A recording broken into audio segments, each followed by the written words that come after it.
Isa sa mga nagiging problema na mga pumapasok sa isang relasyon ay yung magugulat lang sila, gigising sila sa isang umaga na hindi pala talaga mahal sila ng partner nila. Yung taong pinili nila ay mas piniling lumayo, mas piniling umalis, mas piniling maging mag-isa. So what if nasa isang sitwasyon ka na ginost ka ng taong mahal mo? Ang hirap, ang bigat, at talagang nakaka-frustrate, di ba? So ano bang reason bakit ba tayo ginoghost ng lalaki? Bakit ba namin ginoghost yung mga babae actually? Kung interesado ka malaman kung ano yung reason kung bakit namin nagagawa yan, tara kapatid, pag-usapan natin yan. Just keep on watching.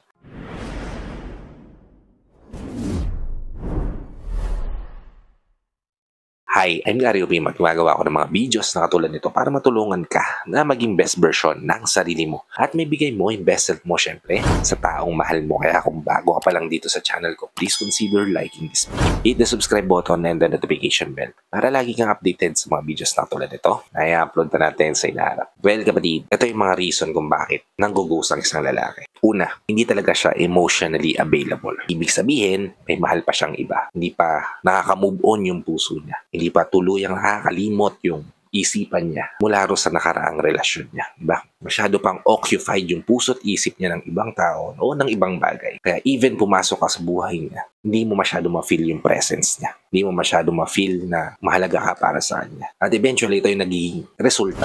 Ginoghost ka na lang niya bigla. Kasi hindi naman talaga siya emotionally attached sa'yo. Kasi nga, hindi siya emotionally available. Kaya kung papasok ka sa isang relasyon, make sure na nakalimot na yung taong pipiliin mo, no? Yung tipong naka-move on na talaga siya sa nakaraan niya at totally available na siya at ready bago pumasok sa pagsasamang para hindi maging unfair para sa'yo at syempre, hindi masayang yung oras at yung pagmamahal na bibigay mo para sa kanya. Okay? Ikalawa, wala siyang kakayanang maging honest. Yung mga tao kapatid na nang-ghost, usually kapatid, maraming lihim yan na tinatago. Bukod sa hindi siya emotionally available, possible niyan, marami yan side chicks, diba? O marami yung mga bagay na hindi niya gustong ipaalam sa'yo. Hindi niya gustong maging honest o bukas sa'yo kasi hindi niya gustong pumawala ro sa sitwasyon na yun. At kaya, ang nagiging resulta niyan, yung mga taong lumalapit sa kanya, yung mga taong nakakasalamuhan niya, yung mga taong pumapasok sa buhay, ay madali niyang nagugust, nabibitawan, nalalayuan dahil marami nga siyang hidden agenda. Marami siyang pathway to escape, diba? At hindi niya kayang maging honest dun sa tao. Especially kung ikaw yung nakapili ng tao na kaya kang i-ghost. At yan yung ikalawang reason kung bakit nakakayanang ng mga kalalakihan na mang-ghost ng babae. At ang ikatlo, alam niya na sa simula pa lang na hindi ka para sa kanya. May mga tao rin na pumapasok sa isang relasyon para, alam mo yun, yung gustuin ka lang nilang paibigin, ifa-fall, tapos iiwanan ka sa ere. O kaya naman, gusto ko lang nilang gamitin. Gusto ko nilang gawing rebound.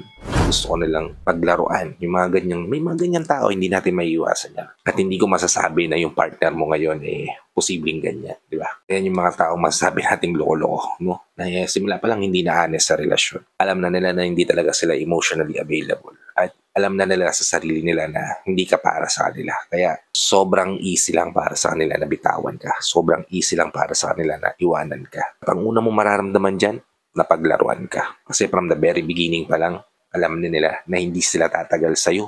Alam na nila na hindi magtatagal yung relasyon na binuo yung dalawa. Dahil natatak na sa isipan niya na hindi ka enough para sa kanya. Painful experience yung mararanasan mo sa mga ganitong type ng lalaki. Kaya naman, make sure kikilatisin mo mabuti yung mga taong papasok dyan sa puso at buhay mo. And I hope nabigyan ko kayo ng insight, ideas, o tips dito sa video na ginawa ko ngayon. If nabigyan ko kayo ng tips, ideas, o insight, please help me share this to your loved ones na posible natin matulungan ng video na to. Para naman nakatulong na kayo sa kanila, nakatulong na rin ako sa kanila. Sa lahat ng OFW viewers natin at sa mga viewers natin dito sa Pilipinas na walang sawang nanonood, sumusuporta at palagi nakatune in sa bawat video na ina-upload ko. Maraming salamat po sa palagihan yung panonood at pag-support. Kung bago ka pa lang dito sa channel ko, please consider liking this video. Hit the subscribe button and the notification bell para lagi kang updated sa mga videos na katulad nito na i-upload pa natin sa inaharap. So, hanggang dito na lang ang video natin. Sana magkita-kita pa tayo sa susunod na video. Ingat ka dyan palagi kapatid. May God bless you and always protect you. Peace.